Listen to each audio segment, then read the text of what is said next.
ಹೆಚ್ಐ ನ್ಯೂಸ್ಗೆ ಸ್ವಾಗತ. ನಾನು ಪ್ರಿಯಾ. ಈಗ ಹೆಡ್ಲೈನ್ಸ್. ವಿಶ್ವ ಕಂಡ ಶ್ರೇಷ್ಠ ನಾಯಕ ನರೇಂದ್ರ ಮೋದಿ ಹುಟ್ಟುಹಬ್ಬ ಆಚರಣೆ. ಜಿಲ್ಲೆಯ ವಿವಿಧ ದೇಗುಲಗಳಲ್ಲಿ ಪೂಜೆ ಸಲ್ಲಿಸಿದ ಕಾರ್ಯಕರ್ತರು. ಬಿಜೆಪಿ ಮುಖಂಡರಿಂದ ಪ್ರಧಾನಿ ಮೋದಿ ಗುಣಗಾನ. ಹಾಸನದಲ್ಲಿ ಕನ್ನಡ ಜ್ಯೋತಿ ರಥಯಾತ್ರೆಗೆ ಅದ್ದೂರಿ ಸ್ವಾಗತ. ಕನ್ನಡಪರ ಸಂಘಟನೆಗಳು ವಿವಿಧ ಕಲಾ ತಂಡದೊಂದಿಗೆ ಯಶಸ್ವಿ ಮೆರವಣಿಗೆ. ಕನ್ನಡ ಹಾಡನ್ನು ಹಾಡಿ ರಂಜಿಸಿದ ಗಾಯಕರು. ಜಿಲ್ಲಾದ್ಯಂತ ವಿಶ್ವಕರ್ಮ ಜಯಂತಿ ಆಚರಣೆ. ವಿಶ್ವಕರ್ಮ ಯೋಜನೆ ಸದ್ಬಳಕೆ ಮಾಡಿಕೊಳ್ಳಿ. ಕುಶಲಕರ್ಮಿಗಳಿಗೆ ಕರೆ ನೀಡಿದ ಶಾಸಕ ಸಿಮೆಂಟ್ ಮಂಜು. ದೇಶದ ಪ್ರಧಾನಿ ಮೋದಿಯವರಿಗೆ 75 ವರ್ಷವಲ್ಲ 100 ವರ್ಷ ದಾಟಿದ್ರೂ ಅವರ ಹುಮ್ಮಸ್ಸು ಕುಗ್ಗೋದಿಲ್ಲ. ಅಂತಹ ಉತ್ತಮ ವ್ಯಕ್ತಿತ್ವ ಹೊಂದಿರುವ ಪ್ರಧಾನಿ ನರೇಂದ್ರ ಮೋದಿ ಅವರಿಗೆ ದೇವರು ಆರೋಗ್ಯ, ಆಯಸ್ಸು ಹಾಗೂ ದೇಶ ಸೇವೆ ಮಾಡಲು ಇನ್ನಷ್ಟು ಶಕ್ತಿ ಕೊಡಲೆಂದು ಪ್ರಾರ್ಥಿಸುವುದಾಗಿ ಬಿಜೆಪಿ ಜಿಲ್ಲಾಧ್ಯಕ್ಷ ಸಿದ್ದೇಶ್ ನಾಗೇಂದ್ರ ತಿಳಿಸಿದರು. ಪ್ರಧಾನಿ ನರೇಂದ್ರ ಮೋದಿಯವರ 74ನೇ ವರ್ಷದ ಹುಟ್ಟುಹಬ್ಬದ ಅಂಗವಾಗಿ ನಗರದಲ್ಲಿ ಸಿಹಿ ಮಜ್ಜಿಗೆ ರೋಗಿಗಳಿಗೆ ಹಣ್ಣು ಹಂಪಲು ವಿತರಣೆ ಮಾಡಿ ವೃದ್ಧಾಶ್ರಮದಲ್ಲಿ ವೃದ್ಧರಿಗೆ ಊಟ ಉಪಚಾರ ನೀಡಿ ನಂತರ ಮಾಧ್ಯಮದೊಂದಿಗೆ ಜಿಲ್ಲಾಧ್ಯಕ್ಷರು ಮಾತನಾಡಿ, ಹೆಮ್ಮೆಯ ಪ್ರಧಾನಿ ಮೋದಿಜಿಯವರ ಜನ್ಮದಿನದ ಶುಭಾಶಯಗಳನ್ನು ಮೊದಲು ತಿಳಿಸುತ್ತೇವೆ. ತನ್ನ ಜೀವನವನ್ನ ಸಂಪೂರ್ಣವಾಗಿ ರಾಷ್ಟಕ್ಕಾಗಿ ಮುಡಿಪಾಗಿಟ್ಟಂತಹ ಹೆಮ್ಮೆಯ ವ್ಯಕ್ತಿತ್ವವಿದೆ. ಈ ರಾಷ್ಟ ಕಂಡಂತಹ ಜನಪ್ರಿಯ ಪ್ರಧಾನಮಂತ್ರಿ 10 ಹಲವು ರಾಷ್ಟಗಳಲ್ಲಿ ಬದಲಾವಣೆ ತಂದಂತಹ ಹರಿಕಾರ ಅವರಿಗೆ ಭಗವಂತ ಆರೋಗ್ಯ, ಆಯಸ್ಸು ಕೊಟ್ಟು ದೇಶ ಸೇವೆ ಮಾಡಲು ಇನ್ನಷ್ಟು ಶಕ್ತಿ ಕೊಡಲಿ ಎಂದರು. ಇವತ್ತಿನಿಂದ 15 ದಿನಗಳ ಕಾಲ ಸೇವಾ ಪಾಕ್ಷಿಕ ಹೆಸರಿನಲ್ಲಿ ಯೋಜನೆ ಹಾಕಿಕೊಳ್ಳಲಾಗಿದೆ. ಸದಸ್ಯತ್ವ ಅಭಿಯಾನದಿಂದ ಪ್ರಾರಂಭವಾಗಿ ಯುವ ಮೋರ್ಚಾದಿಂದ ರಕ್ತದಾನ ಶಿಬಿರ, ವಿವಿಧ ಪ್ರದೇಶಗಳಲ್ಲಿ ಸಸಿ ನೆಡುವ ಕಾರ್ಯಕ್ರಮಗಳು ಸೇರಿದಂತೆ ವಿವಿಧ ಚಟುವಟಿಕೆಗಳನ್ನು ಅಕ್ಟೋಬರ್ 2ರವರೆಗೆ ಹಮ್ಮಿಕೊಳ್ಳಲಾಗಿದೆ. ಈಗಾಗಲೇ ಬಿಜೆಪಿ ಜಿಲ್ಲಾ ಕಚೇರಿಯಲ್ಲಿ ಹಿರಿಯರೊಂದಿಗೆ, ಜಿಲ್ಲಾ ಕಾರ್ಯಕರ್ತರೊಂದಿಗೆ ಜನ್ಮದಿನ ಆಚರಣೆ ಮಾಡಲಾಗಿದೆ. ಕಚೇರಿ ಮುಂದೆ ನಾಗರಿಕ ಬಂಧುಗಳಿಗೆ ಸಿಹಿ ಮತ್ತು ಮಜ್ಜಿಗೆ ವಿತರಿಸಲಾಗಿದೆ. ಸರ್ಕಾರಿ ಜಿಲ್ಲಾಸ್ಪತ್ರೆ ಒಳರೋಗಿಗಳಿಗೆ ಬ್ರೆಡ್ ಮತ್ತು ಹಣ್ಣುಗಳನ್ನು ವಿತರಿಸಲಾಗಿದೆ. ಈ ಕಾರ್ಯಕ್ರಮವು ಜಿಲ್ಲಾ ಕೇಂದ್ರಕ್ಕೆ ಮಾತ್ರ ಸೀಮಿತವಾಗದೆ ಜಿಲ್ಲಾ ಮಂಡಳಗಳಲ್ಲಿ ಈ ಸೇವಾ ಚಟುವಟಿಕೆಯಲ್ಲಿ ಭಾಗಿಯಾಗಿದ್ದೇವೆ. ಇದೊಂದು ರಾಷ್ಟೀಯ ಹಬ್ಬವಾಗಿ ಹೊರಹೊಮ್ಮಿದೆ ಎಂದರು. ದೀರ್ಘ ಆರೋಗ್ಯ, ಆಯಸ್ಸು ಕೊಡಲಿ ಎಂದು ದೇವರಲ್ಲಿ ಬೇಡಿ ಹಾರೈಸುವುದಾಗಿ ಹೇಳಿದರು. ಬಿಜೆಪಿ ಜಿಲ್ಲಾ ಪ್ರಧಾನ ಕಾರ್ಯದರ್ಶಿ Amit Shetty, BH Narayanagowda, Shobhan Babu, Preethivardhan, BJP OBC Morcha ರಾಜ್ಯ ಕಾರ್ಯದರ್ಶಿ ಪ್ರಸನ್ನಕುಮಾರ್, ರೈತ ಮೋರ್ಚಾದ ಜಿಲ್ಲಾಧ್ಯಕ್ಷ ಬಿಎಚ್ ನಾರಾಯಣಗೌಡ, ಅಧ್ಯಕ್ಷರಾದ ಮಂಜು, ಹರ್ಷಿತ್, ವಿಜಯಲಕ್ಷ್ಮಿ, ಅಂಜನಪ್ಪ, ವೇದಾವತಿ, ಚನ್ನಕೇಶವ ಸೇರಿದಂತೆ ಇತರರು ಉಪಸ್ಥಿತರಿದ್ದರು. HIN news, Hassan. ಸಮಸ್ತ ಜನತೆಗೆ ಹೆಮ್ಮೆಯ ಪ್ರಧಾನಮಂತ್ರಿಗಳಾದಂಥ ಮೋದಿಜಿ ಅವರ ಜನ್ಮದಿನದ ಶುಭಾಶಯಗಳನ್ನು ಈ ಸಂದರ್ಭದಲ್ಲಿ ತಿಳಿಸ್ತಾ, ಪ್ರಾಯಶಃ ತನ್ನ ಜೀವನವನ್ನು ಸಂಪೂರ್ಣವಾಗಿ ರಾಷ್ಟ್ರಕ್ಕಾಗಿ ಮುಡುಪಾಗಿಟ್ಟಂಥ ಹೆಮ್ಮೆಯ ವ್ಯಕ್ತಿತ್ವ, ಈ ರಾಷ್ಟ್ರ ಕಂಡಂಥ ಜನಪ್ರಿಯ ಪ್ರಧಾನಮಂತ್ರಿ, ಹಲವಾರು ರಾಷ್ಟ್ರದಲ್ಲಿ ಬದಲಾವಣೆಗಳನ್ನು ತಂದಂಥ ಅಭಿವೃದ್ಧಿಯ ಹರಿಕಾರ, ಅವರಿಗೆ ಭಗವಂತ ಆಯುರಾರೋಗ್ಯವನ್ನು ಕೊಟ್ಟು ದೇಶದ ಸೇವೆಯನ್ನು ಮಾಡೋದಷ್ಟಕ್ಕೆ ಇನ್ನಷ್ಟು ಶಕ್ತಿಯನ್ನು ಕೊಡಲಿ ಅಂತ ಕೇಳ್ಕೊಳ್ತಾ, ನಾವೆಲ್ಲರೂ ಇವತ್ತಿನಿಂದ 15 ದಿನಗಳ ಕಾಲ ಕನ್ನಡ ಜ್ಯೋತಿ ರಥಯಾತ್ರೆ ಹಾಸನ ನಗರದ ಡೈರಿ ವೃತ್ತಕ್ಕಾಗಮಿಸಿದಾಗ ಸರ್ಕಾರಿ ನೌಕರರು, ಶಾಲಾ ಕಾಲೇಜು ವಿದ್ಯಾರ್ಥಿಗಳು, ವಿವಿಧ ಸಂಘ ಸಂಸ್ಥೆಗಳು, ಕನ್ನಡಪರ ಸಂಘಟನೆಗಳು, ವಿವಿಧ ಕಲಾ ತಂಡದೊಡನೆ ಅದ್ದೂರಿಯಾಗಿ ಬರಮಾಡಿಕೊಂಡು ಶಾಸಕ ಎಚ್ಪಿ ಸ್ವರೂಪ್, ಜಿಲ್ಲಾಧಿಕಾರಿ ಸಿ ಸತ್ಯಭಾಮ ಸೇರಿದಂತೆ ಗಣ್ಯರು ಚಾಲನೆ ನೀಡಿದರು. ಮುಖ್ಯ ರಸ್ತೆಯ ದಾರಿ ಉದ್ದಗಲಕ್ಕೂ ಕನ್ನಡ ಬಾವುಟವನ್ನ ಹಿಡಿದಿದ್ದ ವಿದ್ಯಾರ್ಥಿಗಳು ಕನ್ನಡ ಜ್ಯೋತಿ ರಥ ಹತ್ತಿರ ಬರುತ್ತಿದ್ದಂತೆ ಕನ್ನಡ ಮಾತೆಗೆ ಜೈಕಾರ ಹಾಕ್ತಿದ್ರು. ಇನ್ನು ರೈಲ್ವೆ ನಿಲ್ದಾಣದ ಹತ್ತಿರ ಕಲಾವಿದ ಬಿಡಿ ಶಂಕರೇಗೌಡ ಅವರು ಕನ್ನಡ ಕುರಿತು ಹಾಡನ್ನ ಹಾಡಿ ಗಮನ ಸೆಳೆದರು. ಇದಾದ ಬಳಿಕ ವಿಎಂ ರಸ್ತೆ ಮೂಲಕ ಮೆರವಣಿಗೆ ಜಿಲ್ಲಾಧಿಕಾರಿ ಕಚೇರಿ ಆವರಣಕ್ಕಾಗಮಿಸಿದಾಗ ಜಿಲ್ಲಾಧಿಕಾರಿಗಳು ಸ್ವಾಗತದೊಂದಿಗೆ ಬರಮಾಡಿಕೊಂಡರು. ನಂತರ ಕನ್ನಡ ಹಾಡನ್ನ ಡಿಸಿಯವರ ನೇತೃತ್ವದಲ್ಲಿ ಜಿಲ್ಲಾಡಳಿತದ ಅಧಿಕಾರಿಗಳು ಹಾಗೂ ಸಂಗೀತಗಾರರು ಸೇರಿ 4-5 ಕನ್ನಡ ಹಾಡನ್ನ ಹಾಡಿ ರಂಜಿಸಿದರು.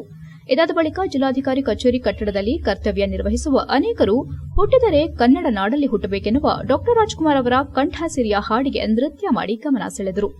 ಕ್ಷೇತ್ರದ ಶಾಸಕ ಎಚ್ಪಿ ಸ್ವರೂಪ್ ಮಾತನಾಡಿ, ಕರ್ನಾಟಕ ಸಂಭ್ರಮ 50 ಅಡಿಯಲ್ಲಿ ಕನ್ನಡ ಅಭಿಯಾನದ ಈ ಸುಸಂದರ್ಭದಲ್ಲಿ ಕರ್ನಾಟಕ ಸರ್ಕಾರವು ಕಳೆದ 1 ವರ್ಷದಿಂದ ಕನ್ನಡ ಜ್ಯೋತಿ ರಥಯಾತ್ರೆಯು ನಮ್ಮ ಹಾಸನ ಜಿಲ್ಲೆಗೆ ವಿಶೇಷವಾಗಿ ಬಂದಿದೆ. ಹೆಸರಾಗಲಿ ಕರ್ನಾಟಕ, ಉಸಿರಾಗಲಿ ಕನ್ನಡ ಎನ್ನುವ ಘೋಷಣೆಯೊಂದಿಗೆ ಎಲ್ಲ ಕನ್ನಡಪರ ಸಂಘಟನೆಯ ಮುಖಂಡರು ಹಾಗೂ ಮಹಿಳೆಯರೆಲ್ಲ ಸೇರಿ ಈ ರಥಯಾತ್ರೆಗೆ ಚಾಲನೆ ಕೊಟ್ಟು ಪಾದಯಾತ್ರೆಯಲ್ಲಿ ತೊಡಗಿದ್ದೇವೆ ಎಂದರು. ನಗರ ಭಾಗದ ಎಲ್ಲಾ ಕಲಾ ತಂಡಗಳು ನಮ್ಮ ಕನ್ನಡ ಭಾಷೆ, ಸಂಸ್ಕೃತಿ, ಕಲೆಯನ್ನು ಉಳಿಸಿ ಬೆಳೆಸಲು ಜಿಲ್ಲಾ ಮಟ್ಟದ ಕಾರ್ಯಕ್ರಮವನ್ನು ಯಶಸ್ವಿಯಾಗಿ ಮಾಡಲಾಗಿದೆ ಎಂದರು. ಜಿಲ್ಲಾ ಕನ್ನಡ ಸಾಹಿತ್ಯ ಪರಿಷತ್ತು ಅಧ್ಯಕ್ಷ ಎಚ್ಎಲ್ ಮಲ್ಲೇಶ್ ಗೌಡ ಮಾತನಾಡಿ, ರಾಜ್ಯದ ಹೆಸರನ್ನ ಕರ್ನಾಟಕ ರಾಜ್ಯ ಎಂದು ಮರುನಾಮಕರಣ ಮಾಡಿ 50 ವರ್ಷಗಳು ತುಂಬಿದ ಈ ಸಂದರ್ಭದಲ್ಲಿ ಕರ್ನಾಟಕ ರಾಜ್ಯ ಸರ್ಕಾರವು ಕರ್ನಾಟಕ ಸಂಭ್ರಮ 50 ಆಚರಿಸುತ್ತಿದೆ. ಇದಕ್ಕೆ ಸಂಬಂಧಿಸಿದಂತೆ ಸರ್ಕಾರವು ಕರ್ನಾಟಕ ಸಂಭ್ರಮ 50 ಅಡಿಯಲ್ಲಿ ಹೆಸರಾಯಿತು ಕರ್ನಾಟಕ ಉಸಿರಾಗಲಿ ಕನ್ನಡ ಅಭಿಯಾನದ ಅಂಗವಾಗಿ ಕನ್ನಡ ಜ್ಯೋತಿ ರಥಯಾತ್ರೆಯನ್ನ ರಾಜ್ಯಾದ್ಯಂತ ಸಂಚರಿಸಲು ಅನುವಾಗುವಂತೆ ಸನ್ಮಾನ್ಯ ಮುಖ್ಯಮಂತ್ರಿ ಅವರು 2023 ನವೆಂಬರ್ 2ರಂದು ವಿಜಯನಗರ ಜಿಲ್ಲೆಯ ಹಂಪಿಯಲ್ಲಿ ಚಾಲನೆ ನೀಡಿರುತ್ತಾರೆ ಎಂದರು. ಇದೇ ವೇಳೆ ಕನ್ನಡ ಭಾಷೆ ಬೆಳೆದು ಬಂದ ಹಾದಿಯನ್ನ ನೆನಪಿಸಿದರು. ಕನ್ನಡಪರ ಒಕ್ಕೂಟದ ಅಧ್ಯಕ್ಷರಾದ ಬಾಳುಗೋಪಾಲ್ ಮಾತನಾಡಿ, ಕನ್ನಡ ಉಳಿಸಿ ಬೆಳೆಸುವ ಇಂತಹ ಕಾರ್ಯಕ್ರಮವು ಎಲ್ಲರಲ್ಲಿ ಸಂತೋಷ ಉಂಟುಮಾಡಿದೆ. ಕನ್ನಡ ರಥಯಾತ್ರೆಗೆ ಇಷ್ಟೊಂದು ಸಂಖ್ಯೆಯಲ್ಲಿ ಜನರು ಸೇರಿರುವುದು ಕನ್ನಡ ಭಾಷೆಗೆ ತಂದ ಗೌರವ ಎಂದರು. ಕಾರ್ಯಕ್ರಮದಲ್ಲಿ ಜಿಲ್ಲಾಧಿಕಾರಿ ಸಿ ಸತ್ಯಭಾಮ, ಜಿಲ್ಲಾ ಪೊಲೀಸ್ ವರಿಷ್ಠಾಧಿಕಾರಿ ಮೊಹಮ್ಮದ್ ಸುಜಿತಾ, ಜಿಲ್ಲಾ ಪಂಚಾಯಿತಿ ಮುಖ್ಯ ಕಾರ್ಯನಿರ್ವಹಣಾ ಅಧಿಕಾರಿ BR Poornima, ADC KT Shantala, ನಗರಸಭೆ ಅಧ್ಯಕ್ಷ ಎಂ ಚಂದ್ರೇಗೌಡ, ಜಿಲ್ಲಾ ಸರ್ಕಾರಿ ನೌಕರರ ಸಂಘದ ಅಧ್ಯಕ್ಷ ಇ ಕೃಷ್ಣೇಗೌಡ, ಕರವೇ ಜಿಲ್ಲಾಧ್ಯಕ್ಷ Satish Patel, inner wheel club Hassan gold ಅಧ್ಯಕ್ಷೆ ಡಾ ತನಿಜಾ, ಚಾರಿಟೇಬಲ್ ಟ್ರಸ್ಟ್ ಅಧ್ಯಕ್ಷೆ ರತಿ, ಜನನಿ ಫೌಂಡೇಶನ್ ಅಧ್ಯಕ್ಷೆ ಭಾನುಮತಿ ಇತರರು ಉಪಸ್ಥಿತರಿದ್ದರು. ಸಮಾಜ ಸೇವಕ ಯದೀಶ್ ನಿರೂಪಿಸಿದರು. ಎಚ್ಎಎನ್ ನ್ಯೂಸ್ ಹಾಸನ್. ಅನಾದಿ ಕಾಲದಿಂದ ಭಾರತೀಯ ಶಿಲ್ಪಕಲೆ ಪರಂಪರೆ ಮುಂದುವರಿಸುತ್ತಿರುವ ವಿಶ್ವಕರ್ಮ ಸಮಾಜದ ಜನರು ಹೆಚ್ಚು ಪ್ರತಿಭಾವಂತರೆಂದು ಶಾಸಕ ಸಿಮೆಂಟ್ ಮಂಜು ಹೇಳಿದರು. ಸಕಲೇಶಪುರ ಪಟ್ಟಣದ ಗುರುವೇಗೌಡ ಸಮುದಾಯ ಭವನದಲ್ಲಿ ತಾಲೂಕು ರಾಷ್ಟ್ರೀಯ ಹಬ್ಬಗಳ ಆಚರಣೆ ಸಮಿತಿ ಹಾಗೂ ತಾಲೂಕು ವಿಶ್ವಕರ್ಮ ಸಮಾಜದ ವತಿಯಿಂದ ಏರ್ಪಡಿಸಿದ್ದ ಶ್ರೀ ವಿಶ್ವಕರ್ಮ ಜಯಂತಿ ಕಾರ್ಯಕ್ರಮ ಉದ್ಘಾಟಿಸಿ ಮಾತನಾಡಿದರು. ಎಂದಿನಂತೆ ಅತ್ಯಾಧುನಿಕ ಸವಲತ್ತುಗಳು ಇಲ್ಲದ ಕಾಲದಿಂದಲೂ ಸುಪ್ರತಿಭೆಯಿಂದ ಕಲಾ ಪ್ರಕಾರದ ಘನತೆ ಹೆಚ್ಚಿಸಿರುವ ಸಮಾಜದ ಜನರು ಶಿಲ್ಪಕಲೆಯಲ್ಲಿ ಎಂಜಿನಿಯರ್ ಆಗಿದ್ದಾರೆ. ಸಮುದಾಯದ ಪ್ರತಿಭೆ ಗುರುತಿಸಿರುವ ಕೇಂದ್ರ ಸರ್ಕಾರ ಲಕ್ಷಾಂತರ ಜನರಿಗೆ ಉದ್ಯೋಗ ಸೃಷ್ಟಿಸಲು ವಿಶ್ವಕರ್ಮ ಸಮಾಜದ ಹೆಸರಲ್ಲಿ ತಂದಿರುವ ಪ್ರಧಾನಮಂತ್ರಿ ವಿಶ್ವಕರ್ಮ ಯೋಜನೆ ಸೌಲಭ್ಯವನ್ನು ಸದ್ಬಳಕೆ ಮಾಡಿಕೊಳ್ಳಬೇಕೆಂದು ತಿಳಿಸಿದರು. 18ಕ್ಕೂ ಹೆಚ್ಚು ವಿವಿಧ ಕರಕುಶಲ ಉದ್ಯಮಕ್ಕೆ ಸುಮಾರು 13,000 ಕೋಟಿ ರೂಪಾಯಿಗಳ ಆರಂಭಿಕ ವೆಚ್ಚದೊಂದಿಗೆ ಪಿಎಂ ವಿಶ್ವಕರ್ಮ ಯೋಜನೆಗೆ ಪ್ರಧಾನಿ ಮೋದಿ ಚಾಲನೆ ನೀಡಿದ್ದಾರೆ ಎಂದರು. ವಿಶ್ವಕರ್ಮ ಸಮಾಜಕ್ಕೆ ತನ್ನದೇ ಆದ ಚಾರಿತ್ರಿಕ ಹಿನ್ನೆಲೆ ಇದ್ದು, ವೇದಗಳ ಕಾಲದಿಂದ ಸಮಾಜಕ್ಕೆ ಇವರು ತಮ್ಮದೇ ಆದ ಕೊಡುಗೆ ನೀಡಿದ್ದಾರೆ. ವಿಶ್ವಕರ್ಮ ಭಾರತೀಯ ಸಂಸ್ಕೃತಿಯ ಪ್ರತೀಕವಾಗಿದೆ. ಅನೇಕತೆಯಲ್ಲಿ ಏಕತೆಯನ್ನ ಹೊಂದಿರುವುದೇ ನಮ್ಮ ವೈಶಿಷ್ಟ್ಯವಾಗಿದೆ. ವಿಶ್ವಕರ್ಮ ಸಮಾಜವು ಆರ್ಥಿಕವಾಗಿ ಬಲಿಷ್ಠವಾಗುವ ಜೊತೆಗೆ ಸಮಾಜದ ಮಕ್ಕಳಿಗೆ ಉತ್ತಮ ವಿದ್ಯಾಭ್ಯಾಸ ಕೊಡಿಸುವಂತೆ ಕರೆ ನೀಡಿದರು. ಉಪವಿಭಾಗಾಧಿಕಾರಿ ಎಂಕೆ ಶ್ರುತಿ ಮಾತನಾಡಿ, ವಿಶ್ವದಲ್ಲಿ ಭಾರತವು ವಿಶಿಷ್ಟವಾಗಿ ಗುರುತಿಸಿಕೊಳ್ಳುವಲ್ಲಿ ವಿಶ್ವಕರ್ಮರ ಪಾತ್ರ ಬಹುಮುಖ್ಯವಾಗಿದೆ. ವಿಶ್ವಕರ್ಮರ ಕೌಶಲ್ಯತೆಗೆ ಜಗತ್ತಿನ ವಿವಿಧ ದೇಶಗಳು ಮಾರು ಹೋಗಿವೆ. ಮುಂದಿನ ದಿನಗಳಲ್ಲಿ ಕರಕುಶಲ ಉದ್ಯಮದಲ್ಲಿ ಇಡೀ ಜಗತ್ತಿಗೆ ಭಾರತ ದೇಶವು ಮೊದಲಾಗಿ ನಿಲ್ಲಬೇಕೆಂದು ಹೇಳಿದರು. ಇದೇ ವೇಳೆ ಪ್ರತಿಭಾವಂತ ವಿದ್ಯಾರ್ಥಿಗಳಿಗೆ ಸನ್ಮಾನಿಸಿ ಅಭಿನಂದನೆ ಸಲ್ಲಿಸಲಾಯಿತು.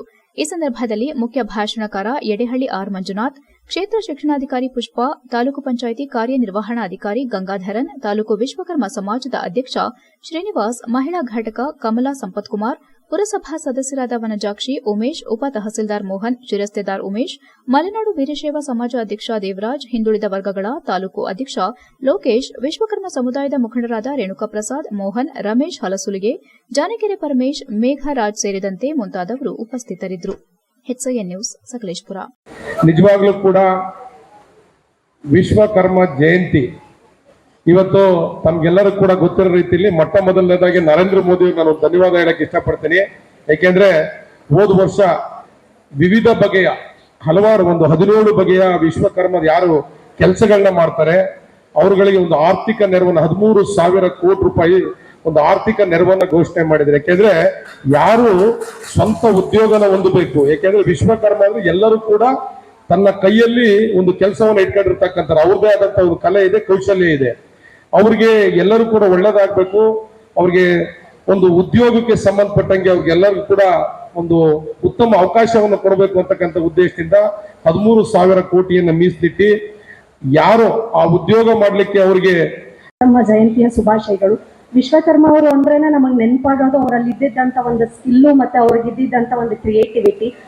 ಇದನ್ನೇ ನಾವು ಆ ಕಾಲದಲ್ಲಿ ಅವರು ಒಂದು ಇಡೀ ಇಂಥ ಸುಂದರವಾದ ಜಗತ್ತನ್ನೇ ಸೃಷ್ಟಿ ಮಾಡೋದಕ್ಕೆ ಅವ್ರಿಗಿದ್ದಂಥ ಸ್ಕಿಲ್ ಕಾರಣವಾಯಿತು. ಅದೇ ಸ್ಕಿಲ್ ಅನ್ನು ಹಲವಾರು ಕುಶಲ ಕಾರ್ಮಿಕರು ನಾವೆಲ್ಲರೂ ಸಹ ಅಡಾಪ್ಟ್ ಮಾಡಿಕೊಂಡು ಮಾಡ್ತಾ ಇದ್ದೀರಾ. ಅದೇ ಕಾರಣಕ್ಕೆ ಈ ದಿನ ನಮ್ಮ ಭಾರತ ಇಷ್ಟು ಡೆವಲಪ್ ಆಗಬೇಕು ಅಂತಂದ್ರೆ ಹಲವಾರು ಜನರ ಕಾಂಟ್ರಿಬ್ಯೂಷನ್ ತುಂಬಾ ಇದೆ. ಅಂತ ಎಲ್ಲ ಕುಶಲ ಕಾರ್ಮಿಕರನ್ನು ಸಹ ನಾವು ಇದನ್ನ ಸ್ಮರಿಸಲೇಬೇಕು. ಹಾಗೆ ಈಗ ಪ್ರೆಸೆಂಟ್ ಸ್ಟೇಟಸ್ ನೋಡೋದಾದ್ರೆ ನಮ್ಮ ದೇಶ, ಭಾರತ ದೇಶ ಏನು ಸ್ಕಿಲ್ ಡೆವಲಪ್ಮೆಂಟ್ ಅಲ್ಲಿ ಇದೆ, ಇನ್ನು ಕೇವಲ 87 ರ್ಯಾಂಕಿಂಗ್ ಅಲ್ಲಿದೆ. ಸೊ ಇನ್ನೂ ನಮ್ಮ ಎಲ್ಲ ಕುಶಲ ಕಾರ್ಮಿಕರದಾಗಿರ್ಬೋದು. HCN ನ್ಯೂಸ್ನಲ್ಲಿ ಈಗ ಒಂದು ಪುಟ್ಟ ಬ್ರೇಕ್.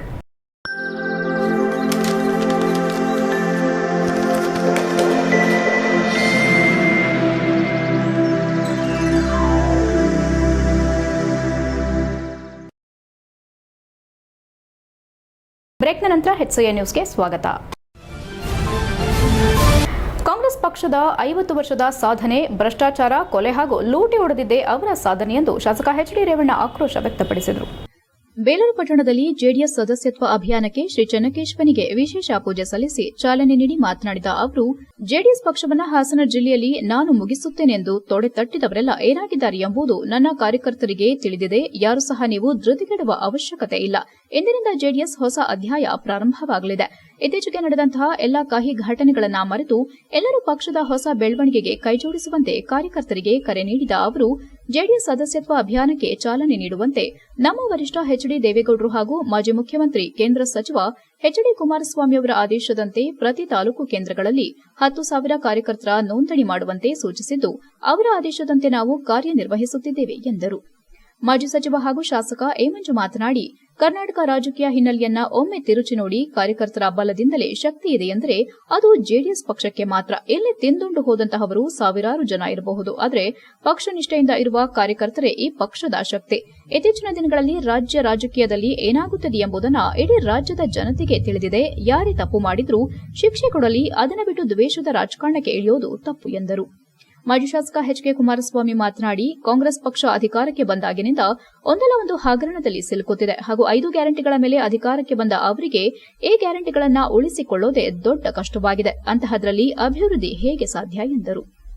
ಜಿಲ್ಲಾಧ್ಯಕ್ಷ ಹಾಗೂ ಮಾಜಿ ಶಾಸಕ ಕೆಎಸ್ ಲಿಂಗೇಶ್ ಮಾತನಾಡಿ, ಇಂದಿನಿಂದ ಪಕ್ಷ ಸಂಘಟನೆಯ ಉದ್ದೇಶದಿಂದ ಪ್ರತಿ ತಾಲೂಕು ಕೇಂದ್ರಗಳಲ್ಲಿ ಸದಸ್ಯತ್ವ ಅಭಿಯಾನ ಪ್ರಾರಂಭಿಸುತ್ತಿದ್ದೇವೆ ಎಂದರು. ಈ ಸಂದರ್ಭದಲ್ಲಿ ಅಧ್ಯಕ್ಷ ತೋಚ ಅನಂತ ಸುಬ್ಬರಾಯ್, ಎಚ್ಡಿಸಿಸಿ ನಿರ್ದೇಶಕ ಎಂಎ ನಾಗರಾಜ್, ಜಿಲ್ಲಾ ಪಂಚಾಯಿತಿ ಮಾಜಿ ಅಧ್ಯಕ್ಷ ಚಂದ್ರೇಗೌಡ, ಇಂದಿರಾ ಧರ್ಮಪ್ಪ, ಭಾರತಿ ಅರುಣ್ಕುಮಾರ್, ಜಾವಗಲ್ ರಾಜಶೇಖರ್, ಮರಿಯಪ್ಪ, ದೊಡ್ಡವೀರೇಗೌಡ, ಅಬ್ದುಲ್ ಸುಭಾನ್, ರಂಗೇಗೌಡ, ಕಾಂತರಾಜ್, ಬಸವರಾಜ್, ಉಮೇಶ್, ಶ್ರೀನಿಧಿ, ಟಿಎಪಿಸಿ ಎಂಎಸ್ ಮಾಜಿ ಅಧ್ಯಕ್ಷ ನಾಗೇಶ್ ಯಾದವ್, ರವಿಕುಮಾರ್, ಮಲ್ಲೇಗೌಡ, ಲೋಕೇಗೌಡ, ಸತೀಶ್ ಹಾಜರಿದ್ದರು. HCN news Belur. ಇವತ್ತು ಎಲ್ಲಾ ಪರಿಸ್ಥಿತಿ ನೋಡಿದ್ದೀವಿ. ಯಾರು ರೇವಣ್ಣ ಎದುರಿಸ್ತಾರೆ ಅಂತ ತಿಳ್ಕೊಂಡಿದ್ರೆ ಅವು ಕನಸು ಅಂತ ತಿಳ್ಕೊಳ್ತಾರೆ. ಇನ್ನು ಸ್ಟಾರ್ಟ್ ಆಗುತ್ತೆ. ಇವತ್ತು ಇದು ಶುರುವಾದಂಥ ದಿನ. ನಾನು ಹೇಳ್ತೀನಿ, ಸ್ವಲ್ಪ ಮನೆಗಿಂದ 3 ತಿಂಗಳು ಹೇಳ್ತೀನಿ. ನಾನು ನೋಡಿದ್ದೀನಿ ಯಾವ್ಯಾವ ನೀರು ಹುಟ್ಟಾಕಲು ಹೆಂಗೆ ಅಂತ ದೇವೇಗೌಡರು ಇದ್ದವರೆ ಅದನ್ನು ಗೊತ್ತಿಲ್ಲ. ಯಾರು ಹೆದರಬೇಕಾಗಿಲ್ಲ. ಈ ಜಿಲ್ಲೆ ಒಳಗೆ ಈ ಪಕ್ಷ ಎಲ್ಲ ಸಮಾಜ ತಾಂಡೋಗಿರೋ ಪಕ್ಷ ಇದ್ರೆ ರಾಷ್ಟ್ರದಲ್ಲಿ ಅದು ಜೆಡಿಎಸ್ ಪಕ್ಷ ಅಂತ ಹೇಳ್ತಾರೆ. ಎಲ್ಲ ಸಮಾಜಕ್ಕೆ ಅಧಿಕಾರ ಕೊಟ್ಟಂತ ಯಾವ್ದಾದ್ರು ಪಕ್ಷ ಇದ್ರೆ ಅದು ದೇವೇಗೌಡ ಮುಖಂಡತ್ವದಲ್ಲಿ ಅಂತ ಹೇಳ್ಬೇಕಾಗುತ್ತೆ. ನಾನು 1972 1972 ವಿರೋಧ ಪಕ್ಷದ ನಾಯಕರಾಗಿ ಯಾರು ತಯಾರಿರಲಿಲ್ಲ. ದೇವೇಗೌಡರು ಬಂದಿದ್ದಾಗ ಸಭೆ ಕೂತ್ಕೊಳ್ತಾರೆ ಅಂದರೆ ದೇವರಾಜಸ್ವರು ಏನಪ್ಪ ದೇವೇಗೌಡ ಇವತ್ತು ಏನು ತಂದಿದ್ದೀಯಪ್ಪ ಅಂತ. ಏನು ರಾಜಶೇಖರಣ್ಣ ಇವತ್ತು ಏನು ತಂದಿದ್ದೀರಿ ದೇವೇಗೌಡ್ರೆ? ಅರ್ಕಲ್ಗೂಡು ಭಾರತೀಯ ಜನತಾ ಪಾರ್ಟಿ ಮಂಡಲ ವತಿಯಿಂದ ಭಾರತದ ಹೆಮ್ಮೆಯ ಪುತ್ರ ವಿಶ್ವನಾಯಕ ಪ್ರಧಾನಿ ನರೇಂದ್ರ ಮೋದಿ ಅವರ ಹುಟ್ಟುಹಬ್ಬವನ್ನು ಪಟ್ಟಣದ ಗ್ರಾಮ ದೇವತೆ ಶ್ರೀ ದೊಡ್ಡಮ್ಮದೇವಿ ದೇವಸ್ಥಾನದಲ್ಲಿ ವಿಶೇಷ ಪೂಜೆ ನಡೆಸೋದರ ಮೂಲಕ ಹುಟ್ಟುಹಬ್ಬವನ್ನು ಆಚರಿಸಲಾಯಿತು. ಬಂದಿದ್ದ ಎಲ್ಲ ಸಾರ್ವಜನಿಕರಿಗೆ ಹುಟ್ಟುಹಬ್ಬದ ನಿಮಿತ್ತ ಸಿಹಿ ವಿತರಣೆ ಮಾಡಿ ಮಾತನಾಡಿದ ಮುಖಂಡರು, ನಾವು ನಮ್ಮ ಹೆಮ್ಮೆಯ ಪ್ರಧಾನಿ ನರೇಂದ್ರ ಮೋದಿಯವರ ಹುಟ್ಟುಹಬ್ಬವನ್ನು ಆಚರಣೆ ಮಾಡುತ್ತಿದ್ದೇವೆ. ಅವರು ಇಂದು ನಮ್ಮ ಭಾರತ ದೇಶದ 3ನೇ ಅವಧಿಗೆ ಪ್ರಧಾನಮಂತ್ರಿಯಾಗಿದ್ದಾರೆ. ಅವರಿಗೆ ದೇವರು ಆರೋಗ್ಯ, ಆಯಸ್ಸು, ನೆಮ್ಮದಿಯನ್ನ ಕೊಟ್ಟು ಕಾಪಾಡಲಿ ಎಂದು ಆಶಿಸುತ್ತೇವೆ ಎಂದರು. ಕಾರ್ಯಕ್ರಮದಲ್ಲಿ ಬಿಜೆಪಿ ಮುಖಂಡರಾದ ಕೇಶವೇಗೌಡ, ಕಂಡೇಶ್ವರ ಕುಮಾರ್, ಹೊಂಡರಹಳ್ಳಿ ಲೋಕೇಶ್, ಪಟ್ಟಣ ಪಂಚಾಯಿತಿ ಸದಸ್ಯೆ ರಶ್ಮಿ, ಇನ್ನೊಬ್ಬ ಹಿರಿಯ ಸದಸ್ಯ ರಮೇಶ್ ವಾಟಾಳ್, ತಾಲೂಕು ಪಂಚಾಯಿತಿ ಮಾಜಿ ಅಧ್ಯಕ್ಷ ಮಾದೇಶ್ ಮುಂತಾದವರು ಉಪಸ್ಥಿತರಿದ್ದರು. HCN news Arkalgud. ಬೇಲೂರು ತಾಲೂಕು ಪಂಚಾಯಿತಿ ಸಭಾಂಗಣದಲ್ಲಿ ತಾಲೂಕು ಮಟ್ಟದ ಸಭೆಗೆ ತ್ರೈಮಾಸಿಕ ಸಭೆಗೆ ನಾಮನಿರ್ದೇಶಿತ ಕಾಂಗ್ರೆಸ್ ಕೆಡಿಪಿ ಸದಸ್ಯರಾದ ನಂದೀಶ್, ಚೇತನ್ ಗೌಡ, ನವೀನ್, ಜ್ಯೋತಿ, ಪರಮೇಶ್, ಸುಹೇಲ್ ಪಾಷಾ ಇವರುಗಳು ಸಭೆಗೆ ಕಪ್ಪು ಪಟ್ಟಿ ಧರಿಸಿ ಸಭೆಗೆ ಹಾಜರಾದರು. ಸಭೆ ಆರಂಭವಾಗುತ್ತಿದ್ದಂತೆ ಕಳೆದ 6 ತಿಂಗಳಿನಿಂದ ಕೆಡಿಪಿ ಸಭೆ ಮಾಡದೆ ಕೆಡಿಪಿ ಸಭೆಗೆ ನಮ್ಮನ್ನು ಆಹ್ವಾನಿಸದೆ ಶಾಸಕರು ಅಗೌರವ ತೋರಿದ್ದಾರೆ. ಅಲ್ಲದೆ ಸಭೆಗೂ ಮುನ್ನ ನೀಡಬೇಕಾದ ಕೆಡಿಪಿ ಪರಿಶೀಲನೆ ಸಭೆ ನಡಾವಳಿಯನ್ನ ಎಂದು ನಾವು ಬಂದ ನಂತರ ನೀಡಿರೋದು ತಪ್ಪು. ಯಾವುದೇ ಕಾರಣಕ್ಕೂ ಸಭೆ ಮಾಡೋದು ಬೇಡ, ಸಭೆಯನ್ನ ಮುಂದೂಡಿ ಎಂದು ಕೆಡಿಪಿ ಸದಸ್ಯರು ಪಟ್ಟು ಹಿಡಿದರು. ಇದರಿಂದ ಕೆರಳಿದ ಶಾಸಕರು, ನನಗೆ ಸಾರ್ವಜನಿಕವಾಗಿ ಕೆಲಸ ಮಾಡಲು ಜನರು ಆಶೀರ್ವಾದ ಮಾಡಿದ್ದಾರೆ. ನನ್ನ ತಾಲೂಕಿನಲ್ಲಿರುವ ಜ್ವಲಂತ ಸಮಸ್ಯೆಗಳನ್ನ ಕೇಳಲು ಇಲ್ಲಿ ಎಲ್ಲಾ ಇಲಾಖೆ ಅಧಿಕಾರಿಗಳನ್ನ ಸಭೆಗೆ ಆಹ್ವಾನಿಸಲಾಗಿದೆ. ಸಮಯ ಮುಂದೂಡಲು ನನಗೆ ಹುಚ್ಚುನಾಯಿ ಕಡಿದಿಲ್ಲ. ಸಭೆ ಮುಂದೂಡುವ ಪ್ರಶ್ನೆಯೇ ಇಲ್ಲ. ನಿಮ್ಮಿಂದ ಸಲಹೆ ಸಹಕಾರ ಬೇಕೇ ಹೊರತು ಇಲ್ಲಿ ಗೊಂದಲ ಸೃಷ್ಟಿಸುವ ಅನಿವಾರ್ಯ ಇಲ್ಲ ಎಂದು ಆಕ್ರೋಶ ವ್ಯಕ್ತಪಡಿಸಿದರು. ಇಲ್ಲಿ ನಾವು ಸಹ ಚುನಾಯಿತರಾಗಿ ಸರ್ಕಾರದ ನಾಮನಿರ್ದೇಶಕರಾಗಿ ಬಂದಿದ್ದೇವೆ. ನಮಗೂ ಸಹ ಸರ್ಕಾರದ ನಿರ್ದೇಶನ, ಸಂವಿಧಾನ, ನಡವಳಿಕೆ ಗೊತ್ತಿದೆ ಎಂದು ವಾಗ್ವಾದ ನಡೆಯಿತು. ಈ ವೇಳೆ ಅವರಿಗೆ ಉತ್ತರಿಸಿದ ಶಾಸಕರು, ಕಳೆದ ಕೆಡಿಪಿ ಸಭೆ ನಡೆಯುವ ಮುನ್ನ ಚುನಾವಣೆ ನೀತಿ ಸಂಹಿತೆ ಹಾಗೂ ಜಿಲ್ಲಾ ಪಂಚಾಯಿತಿ ಕೆಡಿಪಿ ಸಭೆಯಾದ ನಂತರ ತಾಲೂಕಿನಲ್ಲಿ ಸಭೆ ಕರೆಯಬೇಕು. ಅಧಿವೇಶನ ಹಾಗೂ ಬರಗಾಲ, ಅತಿವೃಷ್ಟಿ, ಅನಾವೃಷ್ಟಿಯಿಂದಾಗಿ ಇನ್ನಿತರೆ ಕಾರಣಗಳಿಂದ ಕೆಡಿಪಿ ಸಭೆ ಕರೆದಿರಲಿಲ್ಲ. ಇದರಲ್ಲಿ ನಮ್ಮದಾಗಲಿ ಅಥವಾ ಅಧಿಕಾರಿಗಳದ್ದಾಗಲಿ ಕಾರಣವಲ್ಲ. ನೀವು ಸರ್ಕಾರದ ನಾಮನಿರ್ದೇಶನ ಸದಸ್ಯರಿದ್ದೀರಿ. ಆದರೆ ಯಾವ ಸಭೆಯಲ್ಲಿ ಹೇಗೆ ಮಾತನಾಡಬೇಕೆಂಬುದನ್ನು ಮೊದಲು ತಿಳಿದುಕೊಳ್ಳಿ. ನಿಮಗೆ ಸಾರ್ವಜನಿಕರ ಜೊತೆ ಕೆಲಸ ಮಾಡಲು ನಮ್ಮ ಜೊತೆ ಇರೋದಾದ್ರೆ ಸಹಕರಿಸಿ, ಇಲ್ಲದಿದ್ರೆ ನೀವು ಏನು ಬೇಕಾದರೂ ಮಾಡಿಕೊಳ್ಳಬಹುದು. ಇಲ್ಲಿ ನನಗೆ ಸಾರ್ವಜನಿಕ ಸೇವೆ ಅತಿ ಮುಖ್ಯ ಎಂದರು. ನಿಮಗೆ ಮಾಹಿತಿ ಸಂಪೂರ್ಣ ತಿಳಿದಿದ್ರೆ ನಮಗೆ ಮಾಹಿತಿ ನೀಡಿ ಎಂದು ಸದಸ್ಯರಿಗೆ ತಿಳಿಸಿದರು. ನಂತರ ಕೆಡಿಪಿ ಸಭೆ ಪ್ರಾರಂಭಿಸಲಾಯಿತು. HCN news, Belur. ಕಳೆದ ಕೆಡಿಪಿ ಸಭೆ ಚುನಾವಣೆ ನೀತಿ ಸಮಿತಿಗಿಂತ ಮುಂಚೆ ಆಗಿರ್ತಕ್ಕಂಥದ್ದು. ಅದಾದ ನಂತರ ಚುನಾವಣೆ ಜುಲೈ ಎಂಡ್ವರೆಗೂ ನೀತಿ ಸಮಿತಿ ಇತ್ತು. ಅದಾದ ನಂತರ ಜಿಲ್ಲಾ ಪಂಚಾಯತಿನಲ್ಲಿ ಕೆಡಿಪಿ ಸಭೆ ಆದ ನಂತರ ತಾಲೂಕಲ್ಲಿ ಕರೀತಕ್ಕಂಥದ್ದು ವಾಡಿಕೆ. ಅದರ ಜೊತೆಯಲ್ಲಿ ಸದನ ಮತ್ತೊಂದು ಮಗದೊಂದು ಬರಪೀಡಿತ ಅಂದರೆ ಅತಿವೃಷ್ಟಿಯಾಗಿರ್ತಕ್ಕಂಥದ್ದು ಎಲ್ಲವೂ ಇತ್ತು. ಅದಕ್ಕೆ ಸಮಯದ ಅಭಾವ, ಕಾಲಮಿತಿಯನ್ನು ನೋಡಿಕೊಂಡು ಇವತ್ತು ಈ ಸಭೆಯನ್ನು ಕರೆದಿರ್ತಕ್ಕಂಥದ್ದು. ಈಗ 2 ವರ್ಷ ಆಗಿರ್ತಕ್ಕಂಥ ಸರ್ಕಾರ ಬಂದೇ 1.5 ವರ್ಷ ಆಗಿಲ್ಲ. ಕೇವಲ ಮೇ 13ನೇ ತಾರೀಕು ಸರ್ಕಾರ ಬಂದಿರ್ತಕ್ಕಂಥದ್ದೇ ಮೇ ಎಂಡಲ್ಲಿ. ಅತಿವೃಷ್ಟಿಯಿಂದ ಕರೆಯಕ್ಕಾಗಿಲ್ಲ, ಸಮಯ ಕೊಡಕ್ಕಾಗಿಲ್ಲ. ಅದರಿಂದ ಇವತ್ತು ಕರೆದಿದ್ದೀವಿ. ತಮ್ಮ ಚರ್ಚೆಗಳೇನಿದ್ರು ಚರ್ಚೆ ಮಾಡಬಹುದು, ಮುಕ್ತ ಅವಕಾಶ ಇದೆ. HCN ನ್ಯೂಸ್ನಲ್ಲಿ ಈಗ ಒಂದು ಪುಟ್ಟ ಬ್ರೇಕ್.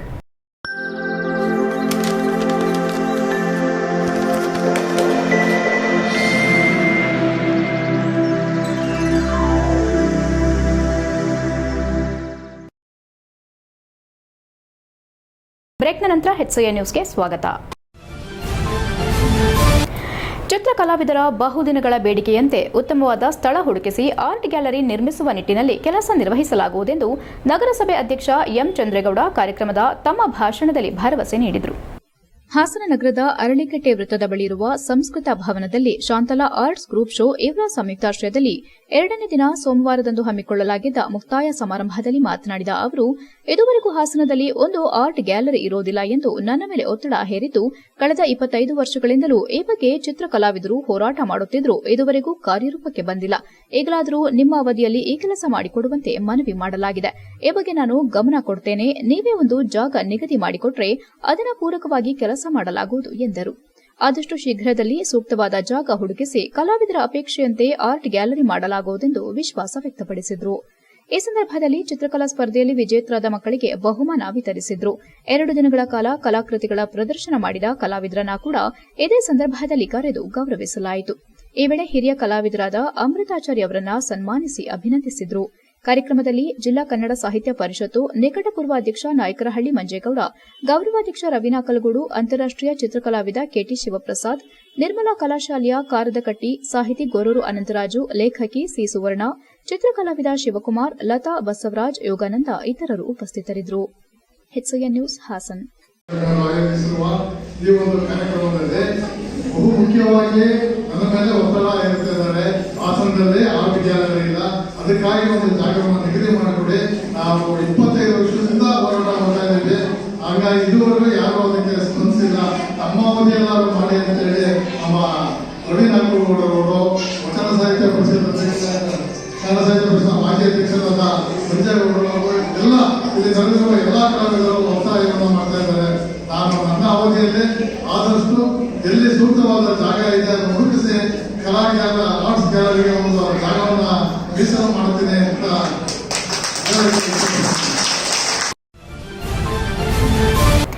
ಭಾರತವನ್ನು ಹುಟ್ಟುಹಬ್ಬವನ್ನು ವಿಶ್ವ ಗುರುವಾಗಿಸುವ ನಿಟ್ಟಿನಲ್ಲಿ ಪ್ರಧಾನಿ ನರೇಂದ್ರ ಮೋದಿ ಹಗಲು ರಾತ್ರಿ ಶ್ರಮಿಸುತ್ತಿದ್ದು, ಈ ನಿಟ್ಟಿನಲ್ಲಿ ಆ ಭಗವಂತ ಅವರ ಹುಟ್ಟುಹಬ್ಬದ ಸಂದರ್ಭ ಹೆಚ್ಚಿನ ಆಯಸ್ಸು, ಆರೋಗ್ಯ, ರಾಜಕೀಯ ಶಕ್ತಿ ಕೊಡಲಿ ಎಂದು ಶಾಸಕ ಸಿಮೆಂಟ್ ಮಂಜು ಹೇಳಿದರು. ಸಕಲೇಶಪುರ ಪಟ್ಟಣದ ಹಳೆ ಬಸ್ ನಿಲ್ದಾಣದಲ್ಲಿ ತಾಲೂಕು ಬಿಜೆಪಿ ವತಿಯಿಂದ ಪ್ರಧಾನಿ ನರೇಂದ್ರ ಮೋದಿ ಅವರ 74ನೇ ವರ್ಷದ ಹುಟ್ಟುಹಬ್ಬದ ಅಂಗವಾಗಿ ಆಯೋಜಿಸಲಾಗಿದ್ದ ಸಾರ್ವಜನಿಕರಿಗೆ ಕಾಫಿ, ಟೀ, ಪಾನಕ, ಮಜ್ಜಿಗೆ ಹಾಗೂ ಅನ್ನದಾನ ನೀಡಲಾಯಿತು. ಇದೇ ವೇಳೆ ಬಿಜೆಪಿ ಸದಸ್ಯತ್ವ ಅಭಿಯಾನಕ್ಕೆ ಚಾಲನೆ ನೀಡಿ ಮಾತನಾಡಿದ ಶಾಸಕರು, ಜಗತ್ತಿನಲ್ಲಿ ಅತಿ ಹೆಚ್ಚು ಸದಸ್ಯತ್ವ ಹೊಂದಿರುವ ರಾಜಕೀಯ ಪಕ್ಷಗಳಲ್ಲಿ ಬಿಜೆಪಿ ಮುಂಚೂಣಿಯಲ್ಲಿದೆ. ಕಾರ್ಯಕರ್ತರ ಸುಭದ್ರ ಅಡಿಪಾಯದಡಿ ಬೆಳೆದು ನಿಂತಿರುವ ಏಕೈಕ ಪಕ್ಷವಾಗಿದೆ. ಪಕ್ಷ ನೀಡಿರುವ ಗುರಿ ಮೀರಿ ಸದಸ್ಯತ್ವ ಮಾಡಬೇಕು. ಈ ಮೂಲಕ ಪಕ್ಷವನ್ನು ಮತ್ತಷ್ಟು ಬಲಪಡಿಸಬೇಕೆಂದು ಕಾರ್ಯಕರ್ತರಿಗೆ ಕರೆ ನೀಡಿದರು. ಈ ಸಂದರ್ಭದಲ್ಲಿ ತಾಲೂಕು ಬಿಜೆಪಿ ಅಧ್ಯಕ್ಷ ಒಳಲಹಳ್ಳಿ ಅಶ್ವಥ್, ಬಿಜೆಪಿ ಜಿಲ್ಲಾ ಮಹಿಳಾ ಮೋರ್ಚಾ ಅಧ್ಯಕ್ಷೆ ನೇತ್ರಾವತಿ ಮಂಜುನಾಥ್ ಸೇರಿದಂತೆ ವಿವಿಧ ಮೋರ್ಚಾಗಳ ಪದಾಧಿಕಾರಿಗಳು, ಕಾರ್ಯಕರ್ತರು ಹಾಜರಿದ್ದರು. HCN news, Sakleshpur. ವ್ಯಕ್ತಿ ನರೇಂದ್ರ ಮೋದಿ ಅವರು ಅಂತೇಳಿ ಸಂದರ್ಭದಲ್ಲಿ ನಾನು ಹೇಳಲಿಕ್ಕೆ ಇಷ್ಟಪಡ್ತೇನೆ. ನರೇಂದ್ರ ಮೋದಿ ಅವರು ಪ್ರಧಾನಮಂತ್ರಿ ಆದಂತಹ ದಿನಗಳಲ್ಲಿ ಭಾರತ ದೇಶವನ್ನು ವಿಶ್ವಗುರುವನ್ನಾಗಿ ಮಾಡಬೇಕು ಅಂತಕ್ಕಂಥ ಉದ್ದೇಶದಿಂದ ಇವತ್ತು ಭಾರತ ದೇಶದ ಪ್ರಪಂಚದ 5ನೇ ಆರ್ಥಿಕ ಶಕ್ತಿಯಾಗಿರ್ತಕ್ಕಂಥ ಭಾರತ ಕೆಲವೇ ವರ್ಷಗಳಲ್ಲಿ ಪ್ರಪಂಚದ 3ನೇ ಬಹುದೊಡ್ಡ ಆರ್ಥಿಕ ಶಕ್ತಿಯನ್ನಾಗಿ ಮಾಡಬೇಕು ಅಂತಕ್ಕಂಥ ನರೇಂದ್ರ ಮೋದಿ ಅವರ ಕನಸು ಆದಷ್ಟು ಬೇಗ ನನಸಾಗುತ್ತೆ ಅಂತೇಳಿ ಸಂದರ್ಭದಲ್ಲಿ ಹೇಳ್ತಾ HCN ನ್ಯೂಸ್ನಲ್ಲಿ ಈಗ ಒಂದು ಪುಟ್ಟ ಬ್ರೇಕ್. ಹಾಸನದಲ್ಲಿ 28 ವರ್ಷಗಳಿಂದ ಜನತೆಗೆ ಅತ್ಯುತ್ತಮವಾದ ವೈದ್ಯಕೀಯ ಸೇವೆಯನ್ನು ನೀಡುತ್ತಿರುವ Hemavathi multi speciality hospital Hassan. ನಮ್ಮಲ್ಲಿ ದಿನದ 24 ಗಂಟೆಯೂ ಆಕ್ಸಿಡೆಂಟಲ್ ಇಂಜುರೀಸ್ ಮತ್ತು ಎಮರ್ಜೆನ್ಸಿ ಸರ್ವಿಸ್ಗಳನ್ನು ಹೊಂದಿದೆ. ಹೇಮಾವತಿ ಆಸ್ಪತ್ರೆಯ ಡಾಕ್ಟರ್ ನಿಖಿಲ್ ಆರ್ ಭಟ್ ರವರು ಎಂಎಸ್ ಆರ್ಥೋಪೆಡಿಕ್ನಲ್ಲಿ ಚಿನ್ನದ ಪದಕ ಪಡೆದು ಸಿಂಗಾಪುರ್ ಜನರಲ್ ಹಾಸ್ಪಿಟಲ್ನಲ್ಲಿ ಫೆಲೋಶಿಪ್ ಇನ್ ಜಾಯಿಂಟ್ ರಿಪ್ಲೇಸ್ಮೆಂಟ್ ಸರ್ಜರಿಯ ಪದವಿ ಪಡೆದು ಸೇವೆಯನ್ನ ಸಲ್ಲಿಸಿರುತ್ತಾರೆ.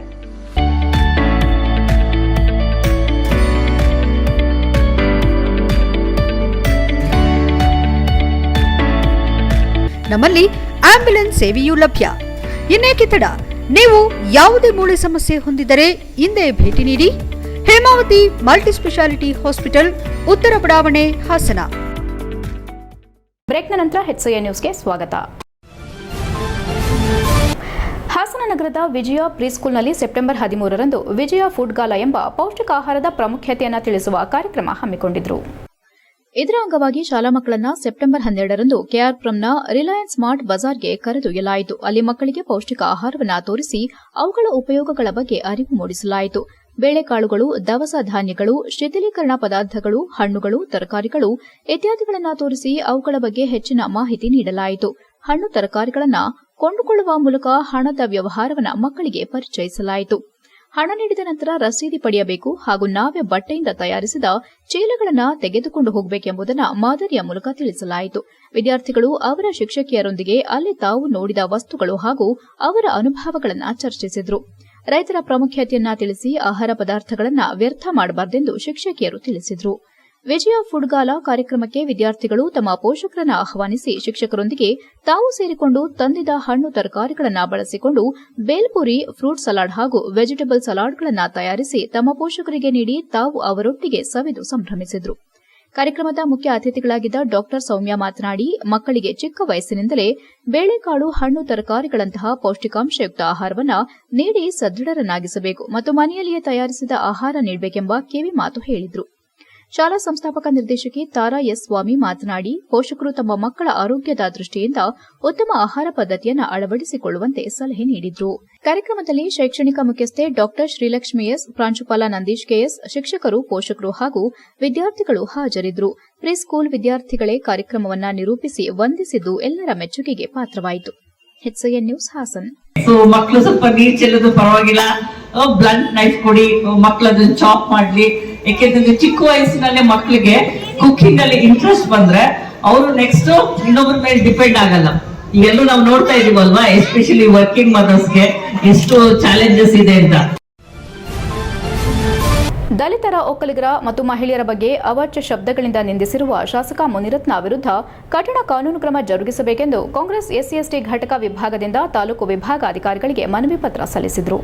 ಶಾಸಕ ಮುನಿರತ್ನ ಜವಾಬ್ದಾರಿಯುತ ಶಾಸಕ ಸ್ಥಾನದಲ್ಲಿದ್ದುಕೊಂಡು ಮಹಿಳೆಯರ ಬಗ್ಗೆ ಹಾಗೂ ಪರಿಶಿಷ್ಟ ಜಾತಿ ಮತ್ತು ಪರಿಶಿಷ್ಟ ಪಂಗಡ ಮತ್ತು ಒಕ್ಕಲಿಗರ ಬಗ್ಗೆ ಅವಾಚ್ಯ ಶಬ್ದಗಳನ್ನು ಬಳಸಿ ನಿಂದಿಸಿರುವುದು ಸಮಾಜವೇ ತಲೆತಗ್ಗಿಸುವ ಹೀನ ಕೃತ್ಯವಾಗಿದೆ. ಮುನಿರತ್ನ ಮಾತನಾಡಿರುವ ಅಸಂವಿಧಾನಿಕ ಪದಗಳು ಬಿಜೆಪಿಯವರ ಮನಸ್ಥಿತಿಯ ಪ್ರತಿಬಿಂಬವಾಗಿದೆ. ದಲಿತರ ಹಾಗೂ ಮಹಿಳೆಯರ ಬಗ್ಗೆ ಬಿಜೆಪಿ ಹೊಂದಿರುವ ನಿಲುವು ಇದಾಗಿದೆ. ಶಾಸಕ ಮುನಿರತ್ನ ಶಾಸಕ ಸದಸ್ಯತ್ವ ರದ್ದು ಮಾಡಬೇಕು, ಗಡೀಪಾರು ಮಾಡಬೇಕು. ಇಂತಹ ನೀಚರಿಂದ ಇಡೀ ರಾಜಕೀಯ ವ್ಯವಸ್ಥೆಗೆ ಕಳಂಕವಾಗಿದೆ. ಸಂವಿಧಾನಾತ್ಮಕ ಸ್ಥಾನ ಅಲಂಕರಿಸಿರುವ ಶಾಸಕ ಮುನಿರತ್ನ ಗುತ್ತಿಗೆದಾರರೊಬ್ಬರಿಗೆ ಅವಾಚ್ಯ ಶಬ್ದಗಳಿಂದ ನಿಂದಿಸಿದ್ದಲ್ಲದೆ ಆತನಿಗೆ ಪ್ರಾಣ ಬೆದರಿಕೆ ಹಾಕಿರುವ ಮುನಿರತ್ನ ತನ್ನ ಸ್ಥಾನದಲ್ಲಿ ಮುಂದುವರಿಯಲು ಅನರ್ಹ. ವಿವಿಧ ಸಮುದಾಯಗಳ ಜನರ ಧಾರ್ಮಿಕ ಭಾವನೆಗಳಿಗೆ ಧಕ್ಕೆ ಉಂಟು ಮಾಡಿದ್ದಾರೆ. ಇವರನ್ನ ಶಾಸಕ ಸ್ಥಾನದಿಂದ ವಜಾಗೊಳಿಸಿ ಕಾನೂನು ಕ್ರಮ ಕೈಗೊಳ್ಳುವಂತೆ ಕಾಂಗ್ರೆಸ್ ಎಸ್ಸಿ ಘಟಕ ವಿಭಾಗದಿಂದ ತಾಲೂಕು ವಿಭಾಗಾಧಿಕಾರಿ ಕಚೇರಿಗೆ ಮನವಿ ಪತ್ರ ಸಲ್ಲಿಸಿದರು. ಈ ಸಂದರ್ಭದಲ್ಲಿ ಮಾತನಾಡಿದ ಬೈಕೆರೆ ದೇವರಾಜ್, ಮುನಿರತ್ನ ಹೇಳಿಕೆಯ ಬಗ್ಗೆ ಸ್ಥಳೀಯ ಶಾಸಕರು ಯಾವುದೇ ರೀತಿ ಹೇಳಿಕೆ ಕೊಡದಿರುವುದು ಎಷ್ಟು ಸರಿ. ರಾಜ್ಯ ಎಸ್ಸಿ ಯುವ ಮೋರ್ಚಾ ಅಧ್ಯಕ್ಷರಾಗಿರುವ ಇವರು ಯಾವ ರೀತಿ ದಲಿತರ ಪರವಾಗಿದ್ದಾರೆ ಎಂಬುದನ್ನು ಜನರು ತಿಳಿದುಕೊಳ್ಳಬೇಕು ಹಾಗೂ ಮುನಿರತ್ನ ಅವರು ತಪ್ಪು ಮಾಡಿದ್ದಲ್ಲಿ ರಾಜ್ಯಾಧ್ಯಕ್ಷರು ಕ್ರಮ ಕೈಗೊಳ್ಳುತ್ತಾರೆ ಎಂದು ಹೇಳಿರುವುದು ಎಷ್ಟು ಸರಿ ಎಂದು ಈ ಸಂದರ್ಭದಲ್ಲಿ ಹೇಳಿದರು. ಜಿಲ್ಲಾ ಕಾರ್ಮಿಕ ಘಟಕದ ಅಧ್ಯಕ್ಷ ವಿಜಯಕುಮಾರ್ ಮಾತನಾಡಿ, ಶಾಸಕ ಮುನಿರತ್ನ ಜಾತಿ ನಿಂದನೆ ಮಾಡಿರುವುದು ಅತ್ಯಂತ ಹೇಯ ಕೃತ್ಯವಾಗಿದೆ. ದೇಶದ ಬಗ್ಗೆ ಮಾತನಾಡುವ ಇವರು ಜಾತಿಯ ವ್ಯವಸ್ಥೆಯ ಮೂಲಕ ಜನರನ್ನ ಎತ್ತಿಕಟ್ಟುವ ಕೆಲಸ ಮಾಡುತ್ತಿದ್ದಾರೆ. ಇವರನ್ನ ಶಾಸಕ ಸ್ಥಾನದಿಂದ ಕೂಡಲೇ ಕೆಳಗಿಳಿಸಿ ಕಾನೂನಿನ ಚೌಕಟ್ಟಲ್ಲಿ ಕ್ರಮ ಕೈಗೊಳ್ಳಬೇಕು ಎಂದರು. ಈ ಸಂದರ್ಭದಲ್ಲಿ ತಾಲೂಕು ಮಹಿಳಾ ಘಟಕದ ಅಧ್ಯಕ್ಷೆ ಅನ್ನಪೂರ್ಣ, ತಾಲೂಕು ಪಂಚಾಯಿತಿ ಉಪಾಧ್ಯಕ್ಷ ಕೆಪಿ ಕೃಷ್ಣೇಗೌಡ, ಕೆಡಿಪಿ ಸದಸ್ಯರಾದ ಕೋಮಾರಯ್ಯ, ಗೊದ್ದುಲೋಕೇಶ್, ಸಾಹಿರಾ ಬಾನು, ಮೊಹಮ್ಮದ್ ಆಚಂಗಿ, ಬೈಕೆರೆ ದೇವರಾಜ್, ಪ್ರಶಾಂತ್ ದೇವರಾಜ್, ಚಂದ್ರಶೇಖರ್, ಪರ್ವತಯ್ಯ, ಅಣ್ಣಪ್ಪ, ಯೂತ್ ಕಾಂಗ್ರೆಸ್ನ ದೊಡ್ಡಮನೆ ದೇವರಾಜ್, ಹಸೀನಾ ಉಪಸ್ಥಿತರಿದ್ದರು. HCN news, Sakleshpur. ಸಕಲೇಶಪುರದಲ್ಲಿ ಏನು ಇವತ್ತು ಸ್ಟ್ರೈಕ್ ಹಮ್ಮಿಕೊಂಡಿದ್ದೀವಿ ಅಂತಂದ್ರೆ, ಮುನಿರತ್ನ ಶಾಸಕರಾಗಿರುವಂತ ಬಿಜೆಪಿ ಶಾಸಕರಂತ ಮುನಿರತ್ನ ಅವರು ಇವತ್ತು ಏನು ದಲಿತರ ಬಗ್ಗೆ ಅವಹೇಳನಕಾರಿ ಹೇಳಿದ್ದಾರೆ ಹಾಗೂ ಮಹಿಳೆಯರ ಬಗ್ಗೆ ಹಾಗೂ ಒಕ್ಕಲಿಗರ ಬಗ್ಗೆ ಏನು ಕೆಟ್ಟದಾಗಿ ಅವಹೇಳಿಕೆ ಹೇಳಿದ್ದಾರೆ, ಅವ್ರನ್ನ ಈ ಕೂಡಲೇ ಬಂಧಿಸಿದ್ದಾರೆ. ಅದರ ಜೊತೆಗೆ ಅವ್ರನ್ನ ಕಾನೂನು ಕ್ರಮ ತಂದು ಅವ್ರನ್ನ ಗಲ್ಲಿಗೇರಿಸಬೇಕು ಕಾನೂನು ಚೌಕಟ್ಟು ಒಳಗಡೆ. ಅದಾಗಿದ ನಂತರ ಅವ್ರೇನಾದ್ರು ಹೊರಗಡೆ ಬಂದ್ರು ಕೂಡ ಅವ್ರನ್ನ ಗಡೀಪಾರು ಮಾಡಬೇಕು. ಅದರ ಜೊತೆಗೆ ನಮ್ಮಲ್ಲಿ ಈಗ ಏನಾಗಿದೆಯಪ್ಪ ಅಂತಂದ್ರೆ, ಇಡೀ ಎಲ್ಲೇ ಹೋದ್ರು ಎಲ್ಲೇ ಬಂದ್ರು ಕೂಡ ನಮ್ಮಲ್ಲಿ ಈ ಒಂದು ಸಂಘಟನೆ ಕಾಂಗ್ರೆಸ್ ಪಕ್ಷ ಏನೇ ಮಾಡಿದ್ರು ಕೂಡ ಎಲ್ಲ ಹೋರಾಟಕ್ಕೆ ಎಲ್ಲ ಸಿದ್ಧವಾಗಿದ್ದೀವಿ. ಇವತ್ತು ಮುನಿರತ್ನರು ಹೊರಗಡೆ ಬಂದ್ರು ಕೂಡ ಅವ್ರನ್ನ ಗಡೀಪಾರು ಮಾಡಬೇಕು. ಅದರ ಜೊತೆಗೆ ನಮ್ಮ ಸಕಲೇಶಪುರದ ಶಾಸಕರಾಗಿರುವಂತ ಏನು ಸಿಮೆಂಟ್ ಮಂಜೂರು ಇದ್ದಾರೆ, ಅವರು ಮೊನ್ನೆ ಒಂದು ಹೇಳಿಕೆ ಕೊಡ್ತಾರೆ. ಏನಪ್ಪ ಹೇಳಿಕೆ ಕೊಡ್ತಾರೆ ಅಂತಂದ್ರೆ, ಈ ನಮ್ಮ ಬ್ಲಾಕ್ ಕಾಂಗ್ರೆಸ್ ವತಿಯಿಂದ ಪ್ರತಿಭಟನೆ ಹಮ್ಮಿಕೊಂಡಿದ್ವಿ. ಪ್ರತಿಭಟನೆ ಹಮ್ಮಿಕೊಂಡಿರೋ ವಿಚಾರ ಇವತ್ತು ನಮ್ಮ ಬಿಜೆಪಿ ಶಾಸಕರಾದ ಮುನಿರತ್ನ ಅವರು, ಇವತ್ತು ನಾವು ಎಲ್ಲಿದ್ದೀವಿ ಸ್ವಾಮಿ, 21ನೇ ಶತಮಾನದಲ್ಲಿದ್ದೀವಿ. 21ನೇ ಶತಮಾನದಲ್ಲಿ ಇದ್ರು ಜಾತಿ ವ್ಯವಸ್ಥೆ ಇನ್ನು ಹೋಗಿಲ್ಲ ಅಂದ್ರೆ ಒಬ್ಬ ಶಾಸಕನಾಗಿ ಇನ್ನು ಸಾಮಾನ್ಯ ಜನ ಕಥೆ ಏನಾಗ್ಬೇಕು? ಒಬ್ಬ ದಲಿತರನ್ನ ಜಾತಿ ನಿಂದನೆ ಮಾಡ್ತಾರೆ, ಒಕ್ಕಲಿಗರ ಹೆಣ್ಮಗಳನ್ನ ಮಂಚಕ್ಕೆ ಕರೀತಾನೆ ಅಂದ್ರೆ ಇವತ್ತು ನಾವು ಎಲ್ಲಿದ್ದೀವಿ? 21ನೇ ಶತಮಾನದಲ್ಲಿದ್ದು ದೇಶದ ಬಗ್ಗೆ ಮಾತಾಡ್ತಾರೆ ಇವ್ರುಗಳು. ಕೊನೆಯಲ್ಲಿ ಮತ್ತೊಮ್ಮೆ ಮುಖ್ಯಾಂಶಗಳು. ವಿಶ್ವ ಕಂಡ ಶ್ರೇಷ್ಠ ನಾಯಕ ನರೇಂದ್ರ ಮೋದಿ ಹುಟ್ಟುಹಬ್ಬ ಆಚರಣೆ. ಜಿಲ್ಲೆಯ ವಿವಿಧ ದೇಗುಲಗಳಲ್ಲಿ ಪೂಜೆ ಸಲ್ಲಿಸಿದ ಕಾರ್ಯಕರ್ತರು. ಬಿಜೆಪಿ ಮುಖಂಡರಿಂದ ಪ್ರಧಾನಿ ಮೋದಿ ಗುಣಗಾನ. ಹಾಸನದಲ್ಲಿ ಕನ್ನಡ ಜ್ಯೋತಿ ರಥಯಾತ್ರೆಗೆ ಅದ್ದೂರಿ ಸ್ವಾಗತ. ಕನ್ನಡಪರ ಸಂಘಟನೆಗಳು ವಿವಿಧ ಕಲಾ ತಂಡದೊಂದಿಗೆ ಯಶಸ್ವಿ ಮೆರವಣಿಗೆ. ಕನ್ನಡ ಹಾಡನ್ನ ಹಾಡಿ ರಂಜಿಸಿದ ಗಾಯಕರು. ಜಿಲ್ಲಾದ್ಯಂತ ವಿಶ್ವಕರ್ಮ ಜಯಂತಿ ಆಚರಣೆ. ವಿಶ್ವಕರ್ಮ ಯೋಜನೆ ಸದ್ಬಳಕೆ ಮಾಡಿಕೊಳ್ಳಿ, ಕುಶಲಕರ್ಮಿಗಳಿಗೆ ಕರೆ ನೀಡಿದ ಶಾಸಕ ಸಿಮೆಂಟ್ ಮಂಜು. ಇಷ್ಟೊತ್ತು ನೀವು ನೋಡಿದ್ದು ಹಾಸನದ ಸುದ್ದಿ ಅಂದ್ರೆ HCN ನ್ಯೂಸ್.